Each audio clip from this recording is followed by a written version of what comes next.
আবুল পাকির জৈনুল আবেদিন আব্দুল কালাম।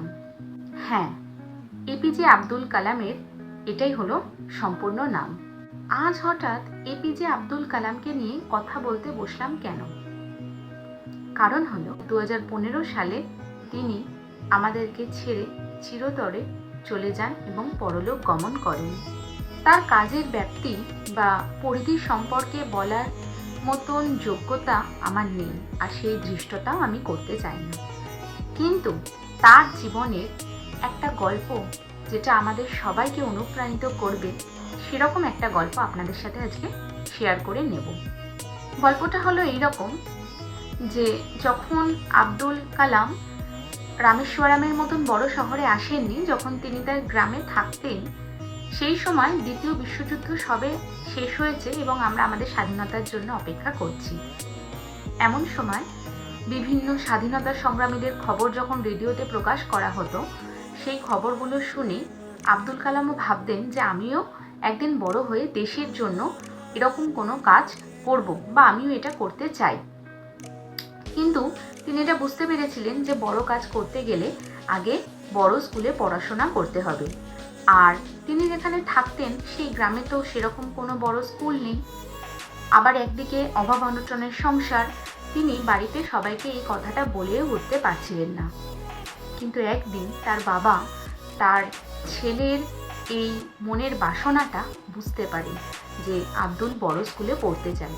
তো সেই জন্য তার বাবা তাকে আশ্বস্ত করে যে আমরা অনেক অভাব অনটনের মধ্যে বড় করছি তোকে, কিন্তু তা সত্ত্বেও তুই যে এত বড় স্কুলে পড়তে চাস বা সেই যে ইচ্ছা, সেটাকে আমরা মান্যতা দেব, অর্থাৎ আমরা যত কষ্টই হোক তোকে বড় স্কুলে পড়াবো, বা সেই বড় স্কুলে পড়ানোর জন্য যে অর্থ বা যে সামর্থ্য দরকার সেটা আমরা কষ্ট করে জোগাড় করব। এই রূপে আব্দুল কালাম তার গ্রাম থেকে রামেশ্বরমে আসেন এবং রামেশ্বরমের কাছে রামনাথপুরে দ্য স্কাউট স্কুলে তিনি ভর্তি। স্কাউট স্কুলে পড়ার সময় তিনি একটা জিনিস লক্ষ্য করেছিলেন যে আবহাওয়া ভালো থাকলে সেই স্কুলের টিচাররা গাছতলায়, অর্থাৎ বড় বড় গাছের, স্কুলের মধ্যেই লাগানো বড় বড় গাছের তলায় সেই স্কুলের শিক্ষক শিক্ষিকারা ক্লাস নিতেন।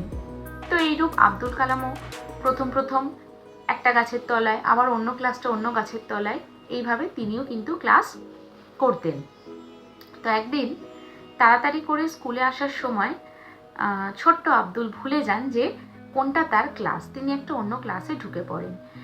যেই না তিনি অন্য ক্লাসে ঢুকে পড়েন, সেই ক্লাসে তাদের ম্যাথসের স্যার বা গণিতের স্যার সেখানে ক্লাস নিচ্ছিলেন এবং তিনি আব্দুলকে দেখে যথেষ্ট রেগে যান। তিনি বলেন যে তুমি এই ক্লাসে ঢুকে পড়েছো কেন?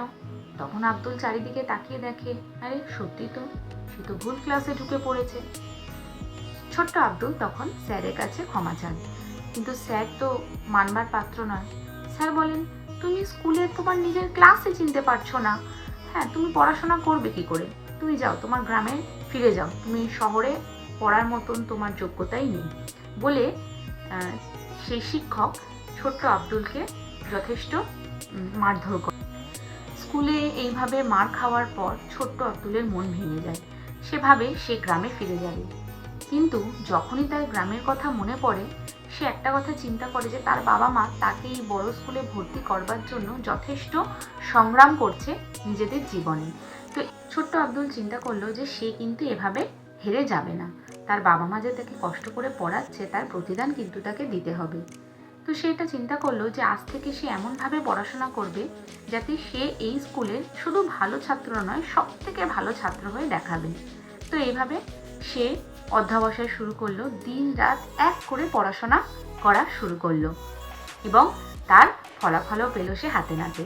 অর্থাৎ যখন পরীক্ষা শেষ হলো, পরীক্ষা শেষের পর যে স্যার তাকে বেত দিয়ে মেরেছিল, সেই স্যার যখন তার রেজাল্ট দেখলেন, তিনিও কিন্তু বিস্মিত হয়ে গেলেন। অর্থাৎ সবাই কিন্তু অঙ্কে 70, 80, 60 নম্বর পেয়েছে, কিন্তু আব্দুল 100 নাম্বার পেয়েছে। তো যে স্যার তাকে বেত দিয়ে মেরেছিলেন, সেই স্যারই কিন্তু গোটা স্কুলের সামনে তাকে অভ্যর্থনা জানালেন এবং বললেন যে আমি যাকে বেত দিয়ে মানি সে কিন্তু জীবনে অনেক উন্নতি করে বা অনেক দূর যায়। তিনি আব্দুলের দিকে পয়েন্ট আউট করে বললেন যে এই ছেলেটিও কিন্তু অদূর ভবিষ্যতে আমাদের এই স্কুলের নাম, আমাদের শিক্ষক শিক্ষিকাদের নাম উজ্জ্বল করবে। অধ্যাপকের সেই কথা শুনে আব্দুল তো ভীষণ খুশি হলো এবং তিনি যখন বাড়িতে এসে তার বাবা মাকে এই পুরো ঘটনাটা খুলে বলেন, তার বাবা মাও কিন্তু ভীষণ খুশি হয় এবং আব্দুলকে নিয়ে গর্ববোধ করে। সেই দিন ছোট্ট আব্দুল বুঝতে পেরেছিল যে সেও কিন্তু দেশের জন্য কিছু করতে পারবে